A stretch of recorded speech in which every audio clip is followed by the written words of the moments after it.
Hello, everyone, and welcome to a new episode of the Game Out Talk podcast. My guest today is the second place winner of the Decagon and Liartis Environment Challenge. Hey, Emran. Hello, Chris. Thanks for having me. So first of all, congrats to the challenge to the second place. You did a great job on the safe house environment, and yeah. So let's jump right into it. Maybe you can give us a short introduction. So where are you from? What are you doing for living, etc. Sure. So, my name is Emran. I'm a self-taught environment artist. I'm 27 years old, and I'm from Iran. Okay, so how long have you been in the industry, or for how long have you been freelancing? Well, the thing is, I've been working it's been a long time. Ever since I was a teenager, I wanted to become an environment artist. I wanted to make Uh huh. games, but that didn't happen by then because there wasn't no game development or game art path in Iran. And then since I turned 18, I needed to go to army and serve my country because a military program in Iran is compulsory. But right Mm-hmm. after that, as a professional career, I started around August 2018. I joined Codemaster as a 3D artist.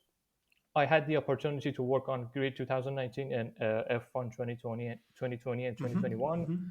And I did work around 2 years there. And then after the pandemic happened, and based on some other reasons, I decided to become a freelance artist. And I somehow find freelancing a bit more interesting because you can manage your time to find some free time and work on those things that you really want to do. And also, since gaming industry is somehow very evolving industry, I somehow needed to invest a bit more time on learning. So this is why I decided to become a freelancer. So long story short, I've been doing 3D art and selling 3D contents on online stores for the past 1 year. Okay, so how was the beginning for freelancing? Because I started freelancing 4 months ago, and the beginning is always a bit complicated with all the taxes, and you need to get jobs and etc. So how was it for you? How was the experience? The thing is, personally, when I say freelancing, maybe I'm using the wrong term, but I don't do any client work. So basically, what I do as a full-time job, I do create contents and I sell them on online stores, and that's basically what I do. But the thing is, when I joined Codemasters, I was already doing it. So I was like selling my old works on Epic Game Marketplace. And then after a while, I was like, it's going well. I decided to add a bit more content, and yeah, this is how it worked for me. Okay, so you don't work on a rate basis like hourly rates or daily rates. You go fully with selling content online. Yes, yes. For now, Oh, this is what I do. this is crazy because I never heard that before. That you could like make a living out of just selling. I thought it would be like a nice extra bonus, like some extra money next to your freelancing or contract stuff. But it's I cool. Yeah, I totally get that because where I live, Iran, the rate of USD and the Iranian rials, which is the official currency, is a bit good. Hmm. So the amount of I make here is more than enough to make a living. But of course, if you want to live in a more expensive country like in Europe or in Yeah, America or yeah. North America, it won't be enough, of course. Ah, okay, okay. So this is the reason why you can like do this right now. Exactly. Okay. So let's speak about the challenge environment a bit more. So what was the main reason why you wanted to do the challenge? Like, did you want to try something new? Did you like just win it? Maybe get some audacity and get out there? Yeah, the thing is, I always wanted to attend the challenge. My favorite one was the artist station challenges, but the thing is, I wasn't lucky enough to find enough time to do the artist station challenges before. Also, I didn't want to attend on this one specifically, but there is a great artist there which won the third place, Martin. I really like her works. Hmm. And then I saw that he's attending, and I was like, it could be a great opportunity to learn from him. And I saw other great artists that was attending, and I was like, I have free time, I can sell the same environment after it's finished. So it was like a win-win situation. it was going to be a learning and then selling it, and then the whole experience could be good. So this is why I decided to attend, and yeah, this turned out. Okay. So, when you started, what was like the most difficult aspect when starting with the environment? Yeah. So the thing is, I had experience managing, asset production back in Codemasters, but the thing is, developing and creating a big environment like this, from storytelling concept idea and white boxing all the way down to lighting, presenting, and all that. uh, Managing my time was the most difficult thing to do, because keeping your progress consistent for all 4 months, for me personally, was the biggest challenge on this one. Okay, did you like make up an organization plan with the environment, like an asset list, a reference image, which is like for sure, but Yeah, yeah, I did for sure. The thing is, when I started, at the beginning, I decided to come up with a story, because this is one of the most important factors when you want to do art, and not just in games, like in other form of art. When you want to do something, storytelling is very important. After like coming up with a small story, I came up with a white boxing situation, and then after that, I had a list of all of the things that I need to create for environment. And then based on that list, I was like, okay, I have like 3.5 months, and then I need to invest, in a specific amount of time on each part of the environment. So yeah, I definitely had this time frame. But again, sticking to that time frame and making sure that the progress is consistent was really challenging for me. hmm. So you started with the creation process now, or telling us a bit more about the creation process. So Uh-huh. maybe you can walk us through from the beginning to the end of the of this environment. Like, what was your first steps to what was your last steps? Yeah, sure. So, as I mentioned at the beginning, I decided to come up with because I knew if I want to come up with a good piece, I need to have a backstory, because story, having a story helps you to having the idea of what you want to do. If, for instance, if you want to create a door in your environment, if you don't have a story, you just don't know how that door should looks like. This is why Hmm. I decided to come up with a like short story, and then I did watch a lot of references. I came up with a couple of mood boards, and then right after that, I decided to do a rough whiteboxing. And whiteboxing is also very important, because it helps you to control your proportion. It also helps you to list down all of the things that you want to do. And then right after the whiteboxing, I decided to do the very early pass of my lighting, because if you leave the lighting at the very last stage, it gives you a lot harder time to control the moods that you, or find the mood that you want to come up with. And then right after whiteboxing and an early pass of lighting, I did a list of my assets. And then right after, it was just asset production. And then in the asset production part, I decided to come up to dividing it into different prop island sections. So if you have seen my environment, there are like different parts. There's an area that a character Hmm. is resting. The other area, he's somehow storing his resources, like the water, food, and then ammo. So basically, I decided to work on each prop islands, because this somehow helped me to break down the bigger work to smaller chunks. So I did the smaller chunks one by one, and then after production was finished, and after all of the models were in place, I did spend around the last 2 weeks on polishing mostly. Okay. So did you create everything that is seen in the in this environment, like every Yes. little asset? Yes, I was responsible for every aspect. The only third-party content that I used was the female zombie character locked inside the cage, because if you want to do characters, it's a whole different story, and I didn't want it to involve in that. This is why the only third-party content was that, but the rest is all my creations. This is like huge, huge, huge, huge workload you have there. Yes, Yes, it Like was.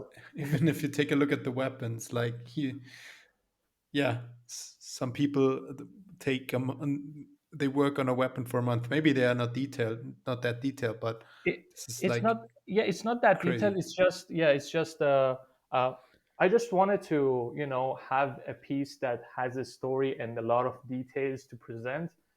This is why, and the thing is, I did spend around like 10 to 11 hours a day, six days a week, and it was a lot of work to do. Hmm. So, did you, or what did you learn with this environment? Like, this is a super huge project for just one person. So, was there anything you kind of took out of that? I think one of the things that I realized and I learned, again, as I mentioned, was the storytelling. The thing is, in my previous environment works, I didn't spend that much time in that on that aspect, but I realized that this is really important. If you don't have something to tell, if you don't have anything to present, you will end up with just having some props laying down here and there. But having a story would help you to control everything, and having this idea of what everything needs to tell. This is really important, I believe. uh, Another thing that I learned was the use of blueprints.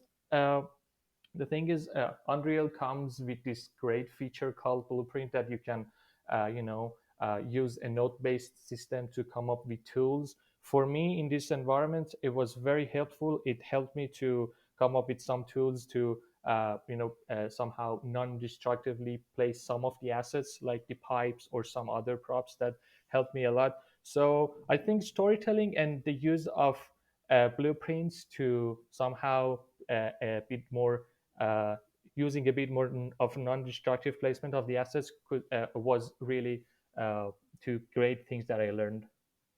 Yeah, I currently take a look at your foldable or your cable work blueprint. This is Mhm. like crazy because it just doesn't look generic. It really looks real. Like it looks like it has to look. You know. Exactly. The thing is, when it comes to tools like this, artists are like, well, I'm an artist. I don't need to know these sort of stuff. Hmm. There will be some tech artists in the team that will handle these things. But the thing is, when you have the overall idea of how this should work, you won't bother those technical artists for every entry level tools like this to create, and you can come up with solutions like this really fast with use of the blueprints. And the good thing with blueprints is that the only thing you need to know is the logic of how this system works. The rest is just connecting some nodes to nodes, and it just Hmm. works. Yeah, you also created like different shaders that do like wear and tear in real life Yeah, with just masks, right? yeah. It's just a simple. It's nothing fancy, crazy with it. It's just an alpha with a vertex paint blending into each other. It's just nothing fancy. Also, your plastic cover shader is looking really, really cool because it's blurring out the plants that are inside. Yeah, it's nothing. Again, it's all just Unreal taking care of everything. I'm just using a simple spiral blur, I guess, node in the shader that handling the blur happening in the plastic cover. This is It's just great. yeah, it's just features of Unreal laying down for you to just use it. And the other thing is, when you have a story to tell, this is why I'm telling that storytelling is very important.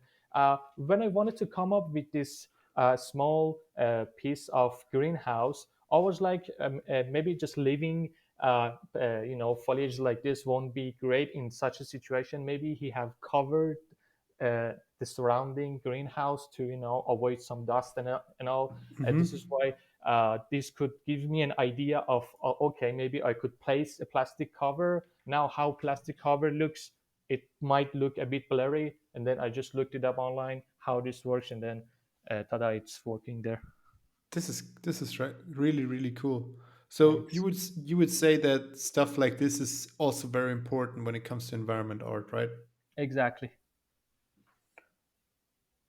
Okay. So is this or has this environment been the first environment that you really used blueprints with? No, I have used in my previous works as well, but in this one, I did made use of blueprints quite a lot. Like there's more than 10 blueprints, I believe, that you can Hmm. use. But in my previous works, I also did use, but uh, it wasn't this much, I guess, and it wasn't as detailed and as you know as I forgot the word. Never mind. It's just I did use the blueprints in my previous works as well. It just in this one I did use it a lot more and a lot more frequent, I would say. Okay. Okay. So I also have now some questions that I ask like every person that is on my podcast. Uh So huh. um so let's start right away. Which artist inspires you in your life? Like who was the person that you like said, "Oh, I want to become a freelancing not a freelancing. I want to become a video games artist." In terms of overall art, there's an artist called Alex Gray. I really like his work. He's a psychedelic artist. But in terms of like environment art artist that I was inspired from, I think I can mention the Clinton Crumpler. He's someone that I believe personally he's inspired Hmm. a lot of persons. Like I've been following him all the way down before he started the Ecogon. He used to like have some articles here and there in 80 level, and I always follow. I used to follow his works, and I think he's a great artist. And I've learned a lot from his works just by watching his works. Yeah, like Clinton is crazy. He's Yeah. really doing so many things and for so long now. Like he's an veteran. Yeah, I think he has inspired a lot of persons, a lot of Yeah, for artists. sure. Especially with his company Decagon, Yeah, he helped so many people to start in the industry and to get good at what they love, and he gave them the opportunity to to become a video games artist. This that's is very true. this is way more than just looking for yourself and getting the most out of your own career. So Hmm. yeah.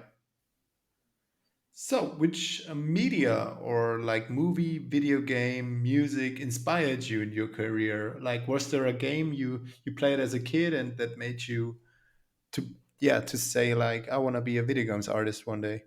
Exactly. You know, my story becoming an environment artist starts all the way down from Max Payne. I remember like that was one of the first games that I played, and it inspired me, like, and it's impressed me on an immersive amount, I would say. And Hmm. like ever since I played that game, I was like, this is what I want to do. I want to make games. But the thing is, situations wasn't that helpful for me by the time. But yes, Max Payne and its studio and its developer studio, which is a Finnish studio called Remedy. They are like Hmm. great studio. I believe that they are one of those independent studios that they don't just create games. They they love what they do and they are passionate about their games, and the money has the less priority factor in their games, I believe. So yeah, Yeah. Max Payne and Remedy for sure was my inspiration. Okay. This is cool. Like for me, it was Ratchet and Clank. Maybe you've heard of that game before. Uh-huh. That is Uh, lovely. I'm still loving it, still playing it, still played the new one or already finished it. But it was like this is like my childhood. Like this made me fall in love with games. Yeah, I think all of us like have these games here and there like inspired us to become artists, or I don't know, programmers, animators, anything. Yeah, yeah. I think also that we didn't play that much when we were younger. So this is Mm-hmm. like my personal feeling. We didn't have the possibilities to play video games. We had Mm-hmm. just one console or maybe one or two, three games. which we Yeah, played. And nowadays you can like if you get a PlayStation 4, you can play like thousands of games, thousands of thousands games. Yeah, of free to play games. And exactly. yeah, maybe this is why we, yeah, evaluate these times Yeah, even more true. than kids nowadays. Yeah, and the games those days was a lot more fun than now. I don't know why. Yeah, It's just it was a lot more fun and a lot more. they were created for one reason, to like have fun and not Yeah, just to print money. true, true. Okay, so is there anything else you're interested in your life? So like in an alternate universe, what would your career be? So I do like photography and I do it for fun. But I think as a alternative universe job, I think I could do photography to make money out of it. I really do love it. I do right now. I do have a DSLR camera, but I just do it for fun. But I think I could do it as a job as well. So would you say that also photography did help you in your environment art? Of course it Of did. course, right? Yeah, Yeah. yeah, because it helps me in terms of compositing, also storytelling. Like I do love the very great and inspiring pictures are the ones that has a story to tell. I realized that this Hmm. is really important. I learned it from photography. It also helps me to work with the lenses and work with how the How aperture and cameras how work, the right? yeah yeah Yeah. how the camera works itself. It also helps me in terms of like framing and stuff. And Hmm. I Hmm. think it's something that like work helped me a lot Okay, in my current career. this is cool. Yeah, I thanks. see lots of people now getting into photography that are working in the games industry, especially Hmm. artists. This is like pretty cool. Yeah, Also, I think Martin Hoff is a photographer. yeah, yeah. I Also follow him on Twitter. yeah, also Alex Burrows, he's also a great Mm. photographer. I've been following Hmm. him, his works. He's also great. I had him on the podcast like Hmm. a year ago or something. He's a super cool dude. I really Yeah, like yeah. him. Yeah, I did one a crash course with him. We haven't get the chance to do it yet, but I'm really looking forward to that one.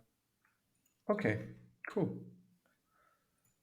So, what do you have planned for the future? You said you're making money from selling online content. So I guess you are like planning on doing rate based work, or is there anything else you're planning for your career?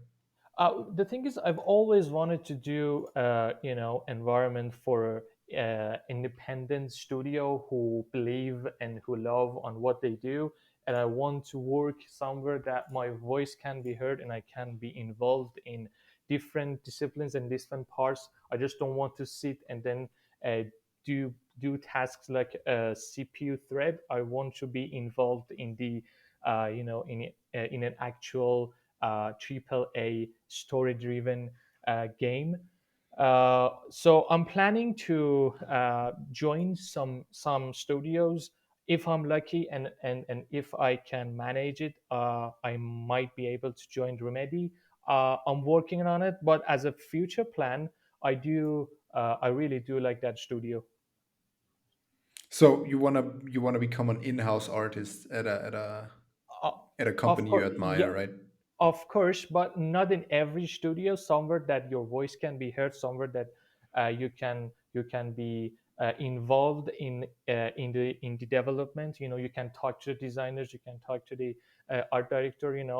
In some studios, you will just sit down on your cave and doing art, and I don't want to do that. I want to have impact in other parts as well.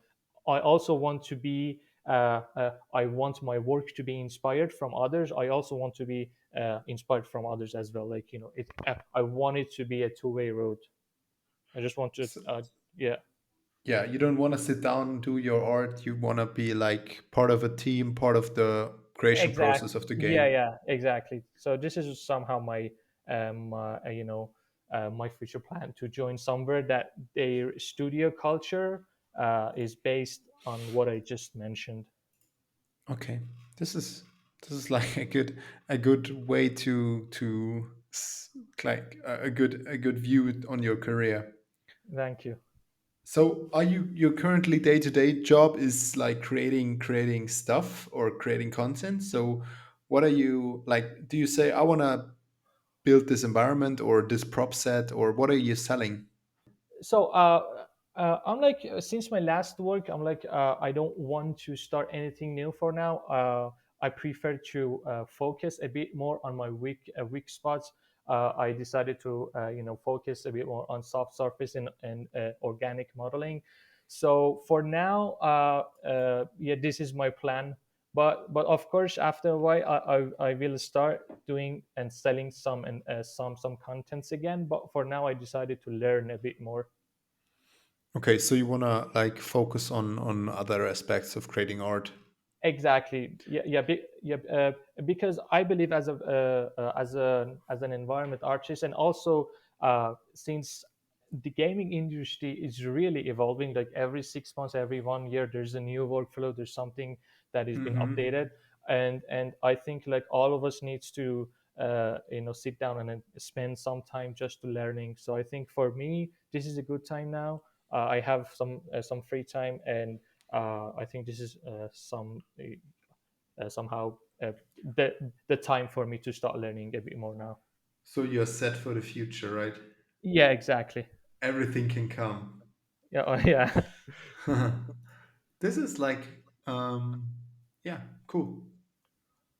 All right, Imran. That's mostly it from my side. I'm super happy to like to have the to have, okay. So I need to go again. I'm super happy that I had the opportunity to record this podcast with you. Thank you so much. Thanks, Chris. It was a pleasure. Take care, Imran. Bye bye. Yeah, you too. Bye bye.